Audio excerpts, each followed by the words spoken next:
Hello friends, welcome to my channel. जैसे आप जानते हो कि हमने स्टार्ट की हुई है summaries of English movements book class 9th which is very important for all the students of class 9th as well as for all the students who are preparing for competitive exams.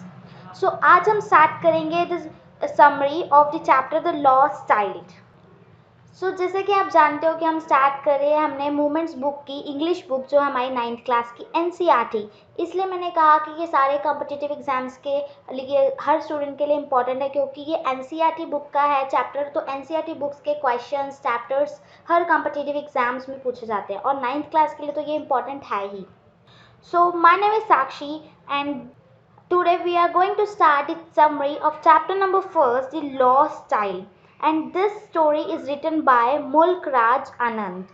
You also have to remember the name of the author or poet. So that's why I'm saying that this story is written by Mulk Raj Anand. As you know कि ये मेरे channel का lecture number 2 होगा।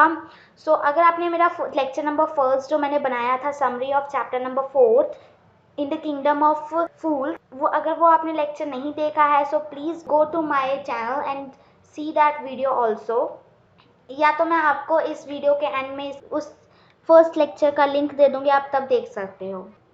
So let's start the summary. Firstly summary start करने से पहले आपको जैसे पता है कि हम देखते हैं करेक्टर्स ऑफ द स्टोरी। तो इस स्टोरी में मेनली 4 करेक्टर्स हैं। फर्स्ट करेक्टर अ चाइल्ड, जो चाइल्ड है उसका इम्पोर्टेंट, बहुत ही ज़्यादा इम्पोर्टेंट जो है हमारा करेक्टर है, ठीक है। Child is the most important character of this story. And second उसके फादर मदर, चाइल्ड के पेरेंट्स फादर मदर। और लास्ट में एक स्ट्रेंज मैन है, उसका मतलब उसकी जो बात है स्ट्रेंज मैन की वो एंड में होगी, और वो जो स्ट्रेंज मैन है वो एंड में आएगा। तो ये 4 इंपॉर्टेंट करेक्टर्स हैं। इसके अलावा कॉमन पीपल हैं जो फेयर में आएंगे, स्टोरी के बीच में आएंगे, एंड बहुत सारे सेलर्स एंड हॉकर्स भी हैं। वो मैंने नहीं लिखे, एज यू नो कि मैं ओनली यहाँ पर इम्पॉर्टेंट करेक्टर से लिख। So let's start the summary. ये जो हमारी समरी है ये स्टार्ट होती है एक फेयर से। इसमें मुल्क राज आनंद जी ने हमें बताया है कि ये स्टोरी जो है ये एक स्प्रिंग सीजन स्टोरी है। इस स्टोरी में क्या होता है कि ना एक फेस्टिवल मनाया जाता है स्प्रिंग सीजन में। तो जैसे हमें पता है कि जो स्प्रिंग सीजन है वो मेनली फेब मार्च में होता है। जो स्प्रिंग सीजन होता है वो सबको बहुत ज़्यादा अच्छा लगता है।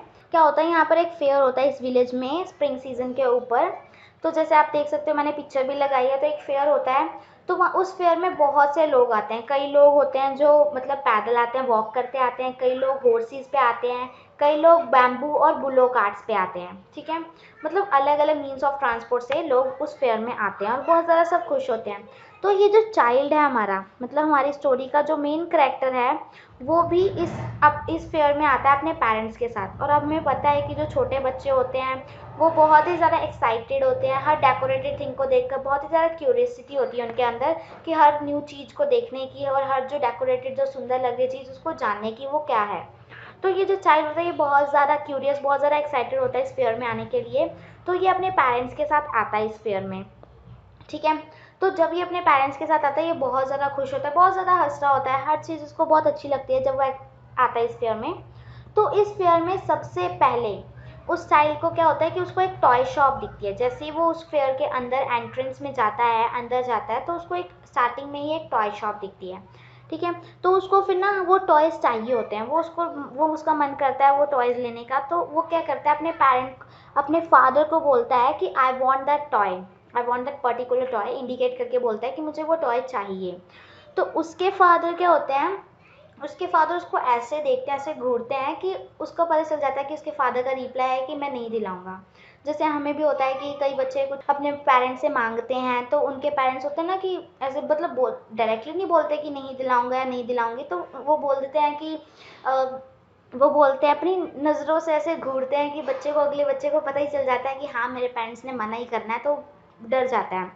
तो फिर ना ये जो टॉय शॉप में उसके पेरेंट वो अपने फादर से बोलता है कि I want that particular toy. तो उसके फादर उसको ऐसे ही देखते हैं कि उसको पता है कि उसके फादर ने बोल दिया है कि नहीं दिलाना है, नहीं लेना है वो टॉय। तो फिर वो बेचारा सैड हो जाता है। And please note these points के जो मैंने यहाँ पर साइड में लिखे हुए हैं पॉइंट्स, ये आप नोट कर सकते हो, ये बहुत इंपॉर्टेंट पॉइंट्स हैं। ये पूरा चैप्टर तो नहीं है, तो ये चैप्टर में से 5 to 6 लाइन्स मैंने लिखी हैं इन दिस वीडियो, तो वो बहुत ही ज़्यादा इंपॉर्टेंट है, ये आप नोट करोगे। तो अगर आपके पास एग्जाम से पहले अगर आपके पास टाइम नहीं है पूरा लेक्चर देखने का, तो आप ये पॉइंट्स भी रीड कर लोगे, तभी आप गो थ्रू हो जाओगे चैप्टर के। तो जो टॉय शॉप थी वो फेयर के एंट्रेंस में थी, वो फर्स्ट थिंग थी जहाँ पर जो बच्चा है वो डिस्ट्रैक्ट होता है, ठीक है। फर्स्ट थिंग जो उसको बहुत ज़्यादा अच्छी लगती है वो थी टॉय शॉप। तो फिर उसके पेरेंट्स फादर जब उसको मना कर देते हैं तो वो बेचारा सैड हो जाता है, ठीक है। सैड होने के बाद फिर वो ऐसे मतलब रूठा सा फेस बना के अपना चल रहा होता है, तो उसकी मदर उसको देखते हैं, तो उसको मदर ना उसको बुलाते हैं कि कम चाइल्ड कम। फिर उसको उसकी मदर बोलते हैं कि देखो ये क्या है और कितना अच्छा है। क्या होता है कि उसकी मम्मा बोलते हैं उसको कि उसकी मम्मा ना उसको एक मस्टर्ड फील्ड दिखाते हैं, mustard field in the sense कि सरसों का खेत दिखाते हैं, मस्टर्ड सरसों। तो ना वो देखता है बच्चा, उसको बहुत अच्छा लगता है। वो मस्टर्ड फील्ड बहुत दूर दूर तक फैली होती है, तो उसको बहुत अच्छी लगती है। तो फिर ना उसको ऐसा लगता है कि इस मस्टर्ड फील्ड ऐसी लगती है उसको कि इसके ऊपर गोल्ड, किसी ने गोल्ड को मेल्ट करके मतलब फैलाया हुआ है, उसको ऐसी लगती है, इतनी सुंदर लगती है, क्योंकि वो उसमें येलो येलो फ्लावर्स न्यूली आए होते हैं, तो उसको बहुत अच्छी लगती है वो मस्टर्ड फील्ड, ठीक है। ये तब होता है कि जब उसके फादर उसको रिफ्यूज़ कर देते हैं टॉय बाय करने से, तो उसकी मम्मा उसको बुलाते हैं कि वो ब्यूटीफुल मस्टर्ड फील्ड देखे एंड ड्रैगन फ्लाइज। उसकी मम्मा उसको कहते हैं कि देखो मस्टर्ड फील्ड के ऊपर ड्रैगन फ्लाइज, बटरफ्लाइज वो सब होती हैं, उसको बहुत अच्छा लगता है देखकर। तो जो उसके फादर ने रिफ्यूज़ल किया होता है, टॉय नहीं लेनी है, तो वो सब भूल जाता है, वो सारी जो उसकी प्रीवियस बैड थिंग्स थी वो भूल जाता है, प्रीवियस बैड यादें थी वो भूल जाए। फिर वो मस्टर्ड थी फिर उसमें आ जाता है, मस्टर्ड फील्ड को एंजॉय करता है। फिर उसके ऊपर जो ड्रैगन फ्लाइज बैठी होती हैं या जो बटरफ्लाइज बैठे होते हैं, उन सबको पकड़ने की कोशिश करता है। जब वो खेल रहा होता है तो उसके पेरेंट्स ना एक जगह पे जाके बैठ जाते हैं जहाँ पर अभी जो ट्रीज़ हैं वो छोटे छोटे हैं, पर उन ट्रीज़ में फ्लावर्स लगे हुए हैं, ऐसी जगह पे बैठ जाते हैं, शेडोड प्लेस में बैठ जाते हैं।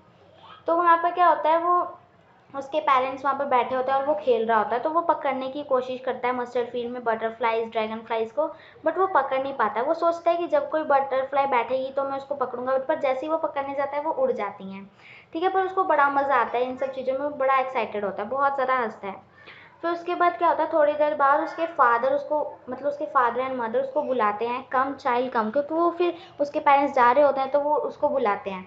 तो वो बच्चा जैसे ही अपने मम्मा पापा की आवाज़ सुनता है वो तुरंत भाग के अपने मम्मा पापा के पास जाता है, पेरेंट्स के पास जाता है। तो फिर जब वो अपने पेरेंट्स के पास जाता है तो उसके पेरेंट्स एक फुटपाथ पे बैठे होते हैं ना, जहाँ पर ट्रीज छोटे छोटे हैं और फ्लावर्स लगे हुए हैं, ऐसी जगह पे जब बैठे होते हैं तब क्या होता है कि जब वो वहाँ पर उनके पास पहुँचता है तो वहाँ पर वो देखता है कि बहुत, फिर उसको दूसरी चीज़ अट्रैक्ट कर लेती है। फिर क्या होता है, वो देखता है कि बहुत सारे वहाँ पर अर्थवॉर्म है, उस फुटपाथ पे अर्थवॉर्म्स हैं, मतलब छोटे छोटे क्रॉलिंग इंसेक्ट्स हैं। वो उनको देखकर बहुत खुश होता है, क्योंकि स्प्रिंग सीजन था तो वो सब अर्थवॉर्म वगैरह बाहर निकल रहे थे, तो वो बहुत एक्साइटेड होता है उन सब चीज़ों को भी देखकर। तो और जब वो अपने पेरेंट्स के साथ जा रहा होता है पैदल, तो फिर उसके ऊपर ना अचानक से उन ट्रीज़ का हवा चल रही होती है, तो उन ट्रीज़ में जो फ्रोजीज के फ्लावर्स लगे होते हैं उनके पेटल्स उसके ऊपर गिर जाते हैं, मतलब बारिश हो जाती है। तो वो इस चीज़ को फील करके बहुत ही ज़्यादा हैप्पी होता है, ठीक है। तो उसको बड़ा मज़ा आता है इन सब चीज़ों को फील करके। तो वो आगे जाता है अपने पेरेंट्स के साथ। तो फिर वो आगे जाता है, तो जब वो फेयर के अंदर एंटर करता है तो उसको जो सेकंड थिंग थी बहुत ज़्यादा डिसअट्रैक्ट करती है, वो होती है स्वीट शॉप, ठीक है। वहाँ पर एक स्वीट वो अंदर जाता है जब ना, तो उसको बहुत सारे स्टॉल्स दिखते हैं फेयर में, बहुत डेकोरेटेड फेयर होता है, बहुत सारे स्टॉल्स अलग अलग टाइप के स्टॉल होते हैं।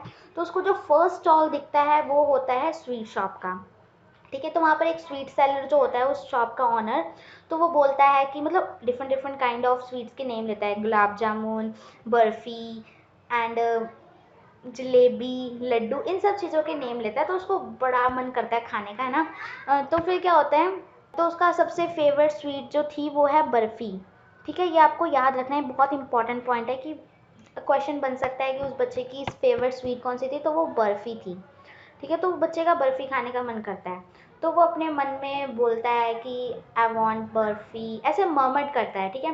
पर उसको पता है कि उसके पेरेंट्स ने मना ही करना है, तो इसलिए वो बेचारा अपने मन में सोच के अपने मन में ही अपना रिप्लाई लेकर अपने पेरेंट्स का आगे बढ़ जाता है। Please note these points, I am again and again saying, ये बहुत ही इंपॉर्टेंट पॉइंट्स हैं जो मैंने लिखे हैं, ठीक है। फिर जब वो आगे जाता है अपने पेरेंट्स के साथ, तो तभी भी उसके मन में होता है कि मुझे बर्फ़ी खानी है, बर्फ़ी खानी है, तो उसको बड़ा मन करता है। पर उसको पता है कि उसके पेरेंट्स ने नहीं खिलानी उसको रिफ्यूज़ कर देना है, तो फिर वो बेचारा बिना अपने पेरेंट्स की परमिशन लिए कि उसके पेरेंट्स क्या हाँ या ना कर रहे हैं, तो वो आगे चला जाता है। ठीक है, फिर जब वो थोड़ी सी आगे जाता है तो उसको एक नेक्स्ट शॉप दिखती है जो होती है फ्लावर शॉप। ठीक है, जो थर्ड थिंग उसको डिस्ट्रैक्ट करती है वो होती है garland of Gulmohar. Garland in the sense कि मालाएं जो होती हैं, फ्लावर्स की मालाएं, हमें पता है। तो उसका मन करता है कि वो भी एक ले, वो बहुत ज़्यादा ब्यूटीफुल फ्लावर्स होते हैं, तो उसका मन करता है कि वो भी एक गार्लैंड लेकर वेयर करे। तो फिर उसको पता है कि उसके पेरेंट्स ने ना ही करनी है, तो वो अपने पेरेंट्स से पूछता ही नहीं है, कि शायद उसके पेरेंट्स येस भी कर देते, पर उसने सोचा कि मेरे पेरेंट्स से ना ही करनी है, तो वो पूछता नहीं है। ठीक है, पेरेंट्स से बिना पूछे ही फिर वो आगे बढ़ जाता है, आगे बढ़ता है। फिर गार्लैंड, हमने अब तक देखा क्या क्या उसको डिस्ट्रैक्टेड और बहुत अच्छी चीज़ लगी। First toy shop, second sweet shop, and third is the flower shop. Then वो आगे आता है, तो वहाँ पर जब थोड़ी दूर जाता है ना वो, तो वहाँ पर एक बैलून सेलर खड़ा होता है। ठीक है, बैलून सेलर खड़ा होता है बहुत सारे बैलून्स लेकर। बैलून्स जो होते हैं वो डिफरेंट डिफरेंट कलर्स के होते हैं, yellow, pink, blue, green, red, इन सब कलर्स के होते हैं। तो उसको बहुत अच्छे लगते हैं वो बैलून्स जो होते हैं, उनको देखकर ऐसा लगता है कि ये रेनबो बनाया हुआ है, ऐसे कलर्स के होते हैं बैलून्स। तो उसको बहुत ही ज़्यादा अच्छे लगते हैं वो बैलून्स। देन ना उसका मन करता है कि वो उन बैलून्स को ले, और उसका मन करता है कि वो सारे बैलून्स को बाय कर ले।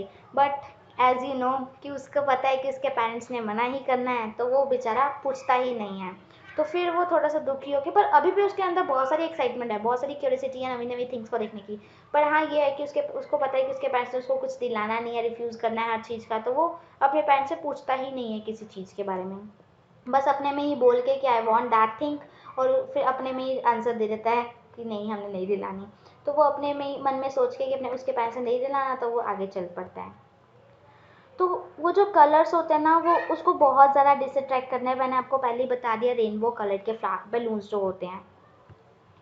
नेक्स्ट, जब वो थोड़ा सा आगे जाता है, बैलून्स की शॉप देखने के बाद जब वो आगे जाता है, तो उसको जो अगली थिंग डिस्ट्रैक्ट करती है वो होती है स्नेक चार्मर। स्नेक चार्मर इनको बोलते हैं, ये जो स्नेक बीन बजाते हैं एंड जो स्नेक डांस करते हैं ना, उन सबको बोलते हैं स्नेक चार्मर। और उसको क्या होता है, वो म्यूज़िक बहुत ज़्यादा अच्छा लगता है, बहुत ही ज़्यादा अच्छा लगता है। तो उसका मन करता है कि वो वहीं पर बैठ के उस म्यूज़िक को पूरा सुने और वो स्नेक का डांस देखे। बट वो अपनी मम्मा से पूछना चाहता है, पर फिर वो सोचता है कि मम्मा बोलेंगे कि ये सब बैड वॉइसेस सुननी नहीं चाहिए। तो फिर वो बेचारा थोड़ा सा सैड होकर उस स्नेक को देखता देखता आगे चल पड़ता है। फिर बीच में उसके पेरेंट्स बुलाते रहते हैं, कम चाइल्ड कम, क्योंकि वो पीछे हो जाता है बहुत ज़्यादा इन सब चीज़ों को देखने के लिए। तो इसलिए उसके पेरेंट्स बुलाते रहते हैं, कम चाइल्ड कम। फिर अब बेचारा बहुत ज़्यादा हार चुका है, अब उसको कुछ कुछ ना कुछ तो चाहिए। तो उसके अंदर जो होल्डिंग पावर है वो बिल्कुल रह नहीं गई है। फिर आता है राउंड अबाउट। हम सबको राउंड अबाउट बहुत ज़्यादा अच्छे लगते होंगे। राउंड अबाउट ये होते हैं जो गोल वाले झूले होते हैं ना, वो। तो उसका मन करता है कि अब वो राउंड अबाउट ले। अब उसकी एक्साइटमेंट रुकती नहीं है, अब उसको राउंड अबाउट लेना ही लेना है। तो वो बोल ही देता है कि मुझे उस राउंड अबाउट पे, मुझे वो राउंड अबाउट लेना है। ठीक है, वो बोल देता है कि मुझे राउंड अबाउट लेना है। पर फिर क्या होता है, फिर वो सोच देखता है कि कोई रिप्लाई नहीं आ रहा पीछे से। फिर वो अपना नेक टर्न करता है एंड बोलता है I want to go on that roundabout. तो फिर क्या होता है, जैसे वो पीछे देखता है तो बहुत ज़्यादा शॉक हो जाता है, क्योंकि उसके पेरेंट्स वहाँ पर होते ही नहीं हैं। ठीक है, वो अपने पेरेंट्स से लॉस्ट हो चुका है, मतलब वो अपने पेरेंट्स से बिछड़ चुका होता है। तो जब वो पीछे मुड़ के देखता है तो उसके पेरेंट्स नहीं होते हैं, तो वो बहुत ज़्यादा डर जाता है, बहुत ज़्यादा डर जाता है एंड रोने लग जाता है। ठीक है, वो बहुत ज़्यादा रोता है, फिर वहीं पर खड़े होकर रोने लग जाता है पहले तो कुछ देर। फिर 5 और 10 मिनट्स बाद वो इधर उधर अपने पेरेंट्स को ढूंढता है। इतने में क्या होता है, उसकी जो उसने ड्रेस वेयर की होती है, कपड़े वेयर किए होते हैं, वो सारे ख़राब हो जाते हैं, गंदे हो जाते हैं। एंड उसका जो वो, मतलब गंदे हो जाते हैं कपड़े, एंड जो उसने टर्बन वेयर की होती है वो खुल जाती है। तो वो इधर उधर अपने पेरेंट्स को ढूंढता ढूंढता बस बस वो बोलता है I want my father, I want my mother. ठीक है, फिर क्या होता है कि वो ऐसे अपने फादर मदर को ढूंढता रहता है। तो उसके बाद क्या होता है, वो एक श्राइन में चला जाता है। ठीक है, अपने मदर फादर को ढूंढते ढूंढते एक श्राइन में एंटर कर जाता है। श्राइन श्राइन मतलब टेम्पल बोल सकते हो आप।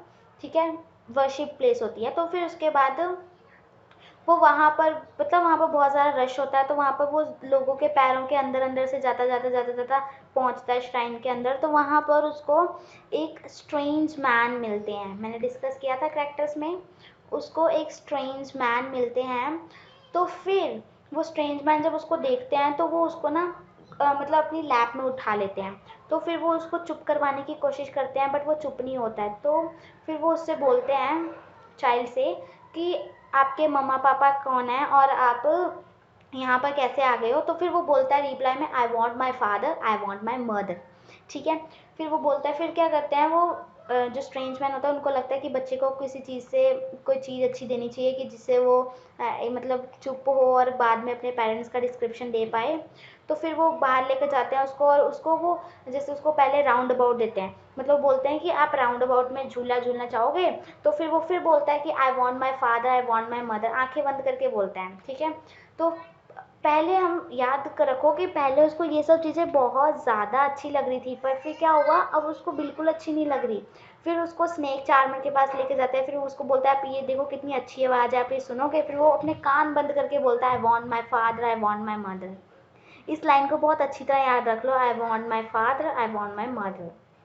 ठीक है, फिर उसको वो हर चीज़ जो प्रीवियस थिंग्स हमने आपसे डिस्कस की कि उसको चाहिए होता है, गार्लैंड ऑफ गुलमोहर चाहिए होता है, स्वीट्स चाहिए होते हैं, बर्फ़ी चाहिए होती है, एंड उसको वो सारी ड्रैगन फ्लाइज को पकड़ना है, एंड राउंड अबाउट लेना होता है, एंड टॉयज़ लेने होते हैं, वो सब उसको ऑफ़र करते हैं वो स्ट्रेंज मैन। बट वो कुछ भी नहीं लेता, वो बस हर चीज़ पे ये बोलता है, I want my father, I want my mother. So यहाँ पर ये स्टोरी एंड हो जाती है। आप बोलोगे इसका तो कोई एंड ही नहीं हुआ, या इसका कोई एंड नहीं हुआ। इसको बोलते हैं a fiction story. Fiction story की जिसका कोई एंड नहीं होता, ऑथर और पोइट उन स्टोरीज़ को हम मतलब जो रीडर्स होते हैं उन पे डिपेंड कर देते हैं कि हम उस स्टोरी को हैप्पी बनाना चाहते हैं, हैप्पी एंड देना चाहते हैं, या सैड एंड देना चाहते हैं। तो हम इसमें ये भी एंड कर सकते हैं कि वैसे बेसिकली स्टोरी जो हमारी बुक में थी वो यहाँ पर फिनिश हो जाती है, बट अगर हम एंड देना चाहें तो हम बता सकते हैं कि उसको पेरेंट्स बाद में मिल गए होंगे या नहीं मिले होंगे। It's depend upon you. So ये थी ओवरव्यू इस चैप्टर का। एंड अगर हम 2-3 लाइन्स में बोलें तो मुल्क राज आनंद बस ये बोलना चाहते हैं कि बच्चे के लिए हर चीज़ एक्साइटेड तभी होती है जब उसके पास उसके parents, in the sense mother father हो। अदरवाइज अगर उसके पास मदर फादर है तो उसके पास उसको बैड से बैड थिंग भी बहुत अच्छी लगेगी, पर अगर उसके पास मदर फादर ही नहीं है तो उसको अच्छी से अच्छी चीज़ भी बिल्कुल बेकार लगेगी, यूज़लेस लगेगी। ठीक है, तो जैसे कि ये स्टोरी यहाँ पर फिनिश होती है। तो यहाँ पर जो क्वेश्चंस इस स्टोरी में से क्वेश्चंस वैसे तो आप बना, अगर कोई भी क्वेश्चन आ जाए पूरी स्टोरी में से तो आप बना सकते हो, बट मैं आपको बता दूँ 2-3 क्वेश्चंस जो बन सकते हैं। जैसे कि फर्स्ट क्वेश्चन बन सकता है कि वो सारी चीज़ें बताओ जिन चीज़ों ने उस बॉय को डिस्ट्रैक्ट किया था। तो आप क्या क्या लिखोगे, toy shop, earthworms, mustard field, and sweet shop, garland of Gulmohar, balloon seller, balloons, and snake charmer and round about. फिर उसके बाद सेकंड क्वेश्चन बन सकता है कि जब वो मैन ने ये सब चीज़ें ऑफ़र की इस बॉय को, तब उसको ये सब चीज़ें क्यों नहीं अच्छी लगी। तो आप बता सकते हो क्योंकि वो उसके अपने मदर फादर को, वो उसको अपनी मदर फादर ज़्यादा इंपॉर्टेंट है उन सब चीज़ों से। ठीक है, सो जैसे भी क्वेश्चंस फ्रेम होंगे इस चैप्टर से आप कर सकते हो। आई होप आपको ये चैप्टर बहुत अच्छा लगा होगा, एंड पूरी समरी आपको बहुत अच्छी तरह समझ आई होगी। और अगर आपको मेरा लेक्चर नंबर सेकंड अच्छा लगा, please like, share and comment on my videos, and don't forget to subscribe my channel for more videos और for latest updates. So I hope आपको ये चैप्टर बहुत अच्छा लगा होगा, and I will come with next topic. Till then, stay home, stay safe, and keep learning. Thanks a lot for watching, and thank you.